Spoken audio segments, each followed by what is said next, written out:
على سید المرسلین وعلى آلہ وصحبہ اجمعین، اما بعد۔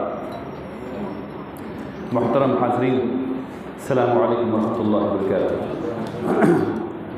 اللہ سبحانہ و تعالیٰ کا احسان ہے، اللہ کا کرم ہے کہ ہم سب لوگ آج شام مسجد میں جمع ہیں، اس جگہ جو اللہ کے سب سے پسندیدہ مقام میں سے ہے، یعنی کہ مسجد۔ سبحان اللہ و بحمدہ، سبحان اللہ العظیم۔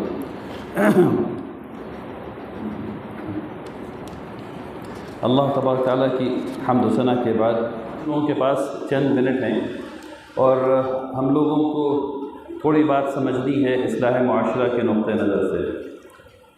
آپ کے سامنے ابھی پہلے چند باتیں اس سلسلے میں رکھی جا چکی ہیں۔ اصلاح معاشرہ، اس موضوع پر کئی دفعہ آپ لوگوں نے بات سنی ہوئی ہے۔ اصلاح معاشرے کا مطلب صرف یہ ہے کہ ابھی جو معاشرہ ہے، جو آپ سے بنا ہوا ہے، جو فرد کر کے جمع ہوا، ایک خاندان بنا، کئی خاندان ملے، ایک معاشرہ بنا۔ اب یہ محسوس ہوا آپ لوگوں کو کہ کسی نے آ کے بتایا کہ جو کام تم کر رہے ہو، جس ثقافت کو، جس کلچر کو تم نے اپنا لیا ہے، اس میں اسلام کا عنصر کم ہے، دوسری چیزوں کا عنصر زیادہ ہے۔ اسلام زندگی کو ایسے گزارنے کو کہتا ہے، ہم لوگ زندگی ایسے گزار رہے ہیں۔ اسی فرق کو سمجھنا ہے کہ اسلام اصلاً کیا کہہ رہا ہے اور اس کو اپنی زندگی میں اتار لینا ہے۔ تو ایک فرق ہے جو پیدا ہو گیا ہے ابھی آپ کے حال میں اور ایک دوسرے حال میں۔ وہ دوسرا حال کیا ہے، اس کو دو باتیں آپ کے سامنے رکھوں گا تو انشاءاللہ بات واضح ہو جائے گی۔ ہم سب لوگ ذاتی طور پر مسلمان ہیں، انفرادی طور پر مسلمان ہیں، الحمدللہ رب العالمین۔ ہم سب لوگ اس خاندان سے آتے ہیں جو ہمارے نام جیسے ہیں، یعنی کہ وہ بھی مسلمان ہیں، ہمارا معاشرہ بھی مسلمان، الحمدللہ رب العالمین۔ تو فرق کہاں آ رہا ہے؟ کس نے کہہ دیا کہ فرق ہو رہا ہے؟ یہاں سے فرق آ رہا ہے۔ ایک شخص ہے، ان کا نام ہے محمد رسول اللہ صلی اللہ علیہ وسلم۔ وہ ہیں ہمارے اسوہ حسنہ، وہ ہیں ہمارے وہ مثال جن کی ہمیں اتباع کرنی ہے۔ یہ وہ شخص ہیں جنہوں نے جو ایسے چلے تو ہم ایسے چلتے ہیں، جنہوں نے ایسے کھایا تو ہم ایسے کھاتے ہیں، جنہوں نے ایسے پہنا تو ہم ویسے پہنتے ہیں، جنہوں نے یہ بات کی کرو ہم ان کی بات مانتے ہیں، انہوں نے منع کر دیا یہ بات مت کرو ہم اس بات کو نہیں مانتے ہیں۔ اور یہی دین ہے، یہی دین، محمد الرسول اللہ صلی اللہ علیہ وسلم کی بات کو ماننا ہی دین ہے۔ بات سمجھ میں آئی؟ اب یہ دیکھنا ہے کہ ہم ذاتی طور پر کیا کیا چیز کر رہے ہیں جو کم سے کم ہم کو نہیں کرنی چاہیے۔ جو اچھا کر رہے ہیں تو بتا سکتے، لیکن ذاتی طور پر کیا کیا چیز ہے جو کم سے کم ہم کو نہیں کرنی چاہیے، اور خاندان کی سطح پر کیا کیا چیزیں ہیں جو ہم کر رہے ہیں جو کم سے کم ہم کو نہیں کرنی چاہیے، اور پھر معاشرے کی سطح پر۔ تو دو چار چیزیں آپ کے سامنے رکھنا چاہتا ہوں۔ جب اللہ سبحانہ و تعالیٰ نے شیطان سے کہا حضرت آدم علیہ السلام کے سلسلے میں کہ سجدہ کرو، تو شیطان نے کیا کہا؟ شیطان نے کہا میں تو اس سے اچھا ہوں، ان کو آپ نے طین سے پیدا کیا اور ہم کو آگ سے پیدا کیا، میں تو اس سے اچھا ہوں۔ ابا واستکبر، وہ اڑ گیا اور اس نے کبر کیا۔ تو یہ دو چیز نہیں کرنی، نہ اڑنا ہے نہ کبر کرنا ہے۔ اڑنا کس چیز میں نہیں ہے؟ حدیث ہے، رسول اللہ صلی اللہ علیہ وسلم فرماتے ہیں کہ میرے تمام امتی آخر میں میرے تمام امتی جنت میں جائیں گے سوائے اس کے جس نے کیا کیا؟ ابا، اڑ گیا۔ کس چیز میں اڑ گیا؟ کس چیز میں اڑ گیا؟ اس کو سمجھنے کی ضرورت ہے۔ جب ہم کہتے ہیں لا الہ الا اللہ، لا الہ، کوئی خدا نہیں، کیا واقعی ہم یہ بات مانتے ہیں کوئی خدا نہیں؟ لا الہ، کوئی خدا نہیں، الا، سوائے اللہ کے، یہی بات ماننا ہے۔ اگر یہ بات سمجھ میں آ گئی تو پوری زندگی ٹھیک ہے۔ یہ کیا چیز ہے؟ کیا ہے یہ؟ اس کو سمجھیے۔ کیا ہم سب لوگ یقین رکھتے ہیں جو کہتے ہیں لا الہ الا اللہ، لا الہ الا اللہ؟ کیا ہم لوگ یقین رکھتے ہیں؟ اور یقین رکھنے کا مطلب کیا ہوتا ہے؟ اس کے یقین رکھنے کا مطلب یہ ہے کہ اللہ بڑا ہے۔ کس چیز سے بڑا ہے؟ اللہ اکبر، اللہ مجھ سے بڑا ہے۔ اللہ اکبر، میرے خاندان سے بڑا ہے۔ اللہ اکبر، میرے معاشرے سے بڑا ہے۔ اللہ اکبر، ہر چیز سے بڑا ہے۔ 4 دفعہ کہتے ہیں نا اذان میں اللہ اکبر، یہی۔ اب مجھ سے بڑا ہے اللہ، ایسا کیا مطلب ہوا؟ اللہ مجھ سے بڑا، ایسا کیا مطلب ہوا؟ اس کا مطلب یہ ہوا کہ اللہ سبحانہ تعالیٰ نے کہا کہ فجر میں اٹھ جاؤ اور نماز کے لیے مسجد آ جاؤ، اللہ اکبر۔ اب اللہ بڑا ہے، لیکن آپ نے چھوڑو، آج سوتے ہیں، آج سوتے ہیں، نہیں جائیں گے مسجد۔ اب تو اللہ بڑا نہیں ہوا، اب آپ بڑے ہو گئے، اب لا الہ نہیں ہوا، اب لا الہ نہیں ہوا میرے بھائی۔ میں آپ کو آسان چیز سمجھا رہا ہوں، ٹھیک ہے نا؟ اب اس میں ہم لوگ چکر لگانا شروع کریں گے تو بہت چکر لگے گا، لیکن آسانی سے سمجھ لیجئے جو سمجھنا ہے۔ اللہ کے حکم کو ماننا ہے۔ جب ہم اللہ کے حکم کو مانتے ہیں تب لا الہ ہے، جب اللہ کے حکم کو نہیں مانتے تو لا الہ نہیں ہے۔ پھر الہ کون بن جاتا ہے؟ میری اماں۔ جب وہ لینا پڑے، جب ہم لوگ جہیز لیتے ہیں تو بہانہ کیا لگاتے ہیں؟ اماں کو چاہیے تھا، تو الہ کون ہو گیا؟ اماں، ٹھیک ہے نا؟ جب رشوت دینا تھا کام کروانے کے لیے تو الہ کون ہو گیا؟ آفیسر، ٹھیک ہے نا؟ اور آپ کی اپنی خواہش۔ اور جب رات میں وہ رات اور دن میں جب آپ وقت ضائع کرتے ہیں فون لے کر کے اور لگاتار خراب چیزوں کو دیکھتے رہتے ہیں فون پر، تو الہ کون ہو گیا؟ آپ کا نفس۔ جب آپ اپنے کام کو آسانی سے کرنے کے لیے جھوٹ بول دیتے ہیں، جب تھے کہیں اور، کالج میں تھے نہیں، ابا نے پوچھا کہاں تھے، کہاں تھے، تو کہہ دیا مسجد میں تھے، ظہر کی نماز پڑھ رہے تھے، تو الہ ہو گیا آپ کا نفس۔ بات سمجھ میں آ رہی؟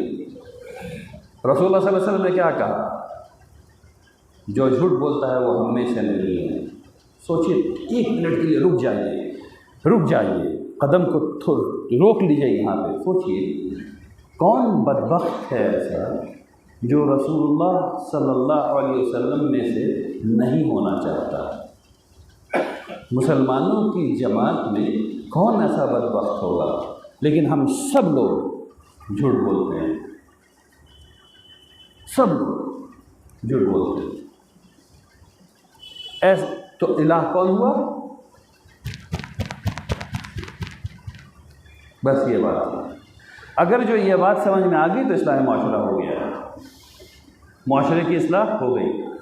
اب یہاں سے سفر شروع ہوتا ہے آپ کے مسلمان سے مومن ہونے کا۔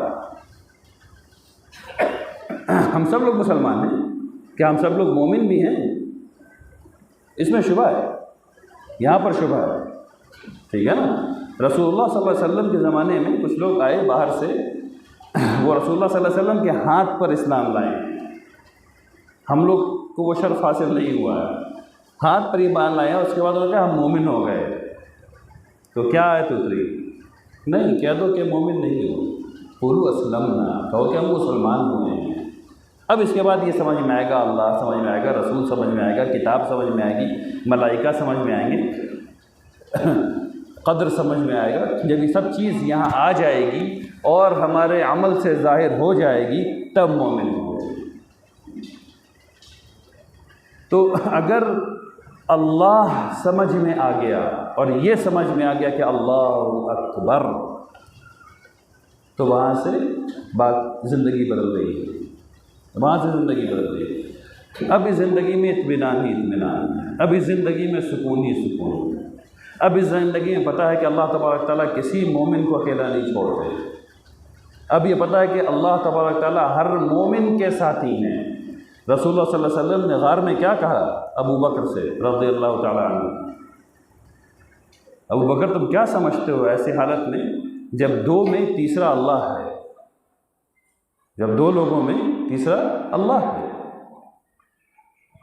تو جس دم ہم اللہ اکبر سمجھ جائیں گے اور واقعی یہ کہہ دیں گے لا الہ، میں بھی نہیں، نفس نہیں، میری نہیں، اللہ کی، جب کہہ دیں گے اس وقت سے زندگی تبدیل ہو جائے گی، اس وقت اللہ کی نصرت آ جائے گی، اس وقت اللہ کی مدد آ جائے گی۔ پھر آپ کو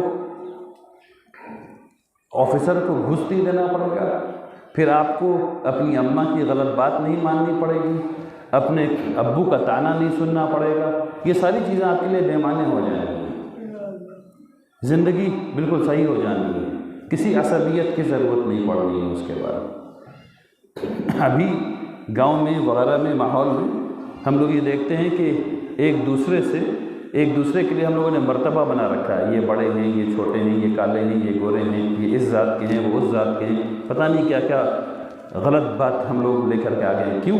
کیونکہ اللہ اکبر نہیں ہے، کیونکہ لا الہ نہیں ہے۔ اگر جو لا الہ ہوتا تو رسول اللہ صلی اللہ علیہ وسلم نے کہہ دیا کہ کسی عرب کو عجمی پر فوقیت نہیں، کسی عجمی کو عرب پر فوقیت نہیں، کسی لال کو کالے پر نہیں، کالے کو لال پر نہیں، ہرے کو پیلے پر نہیں، پیلے کو ہرے پر نہیں، کچھ بھی نہیں، فوقیت صرف تقوی پر ہے، اور تقوی صرف اللہ کو پتہ ہے، فوقیت صرف تقوی پر ہے اور تقوی صرف اللہ کو پتہ ہے، اس لیے دنیا میں کوئی اونچ نیچ نہیں ہو سکتی، لیکن ہم لوگ ایسا کرتے تو نہیں ہیں نا، کیونکہ لا الہ ہے نہیں، کیونکہ اللہ اکبر ہے نہیں۔ اگر جو لا الہ ہو جائے، اگر جو اللہ اکبر ہو جائے تو سارا مسئلہ ہی ختم ہو جانا ہے۔ بچوں سے کہہ رہا ہوں خاص کر کے، اس کو سیکھ لو۔ ہم لوگ جو بڑے ہو گئے ہیں نا، ہم لوگ کو اپنے راستے کو بدلنا ذرا ہم لوگوں کے لیے مشکل کام ہے، لیکن آپ لوگوں کے لیے آسان ہے، آپ جو عمر میں کم ہیں آپ کے لیے آسان ہے۔ اس بات کو سمجھیے، اسلام کو ہمیشہ نصرت نوجوانوں سے ملی ہے، بوڑھے لوگوں سے نہیں ملی ہے۔ ہم لوگ کل کے لوگ ہیں، آپ لوگ آنے والے کل کے ہیں۔ اسلام کو نصرت ہمیشہ نوجوانوں سے ملی ہے۔ وہ لوگ جو مکہ سے مدینہ گئے ہجرت کر کے، اس میں اکثر لوگ 25 سال سے کم تھے، اس میں اکثر لوگ 25 سال سے کم تھے۔ تو آپ کو یہ سمجھنا ضروری ہے، جب آپ کو کوئی خراب کام کرنے ہوئے، جب آپ کو اسلام کے خلاف کوئی کام کرنے ہوئے، مثلاً جہیز، مثلاً اوپر نیچے کرنا، ذات پات کرنا، برادری کھیلنا، اگر یہ سب کچھ کرنے کو کہے کہ اللہ اکبر، میں اللہ سے ڈرتا ہوں، لا الہ، میرا نفس نہیں، اللہ، اگر یہ کانسیپٹ سمجھ میں آ جائے اور اس کو ہم لوگ اپنی زندگی میں اتار لیں تو اصلاح معاشرہ ہو جاتا ہے۔ آئیے ہم سب لوگ دعا کریں کہ اللہ تبارک تعالی ہم لوگوں کو اس بات کو سمجھنے کی جرأت بھی دے، کیونکہ جرأت والا کام ہے، اپنے آپ کو نہ کہنا، میرا نہیں اللہ کا کہنا، شروعاتی دور میں جرأت کا کام ہے، بعد میں تو مزہ آنے لگتا ہے، بعد میں تو اچھا لگنے لگتا ہے، مطلب آپ 10 دن پریکٹس کیجئے گا تو 11ویں دن اچھا لگنے لگے گا انشاءاللہ، لیکن شروع کا پہلا 10 دن 20 دن جو ہے وہی مشکل ہوتا ہے، جس کو پریکٹس کیجئے انشاءاللہ اللہ اس میں کامیابی عطا فرمائے۔ بسم اللہ الرحمن الرحیم۔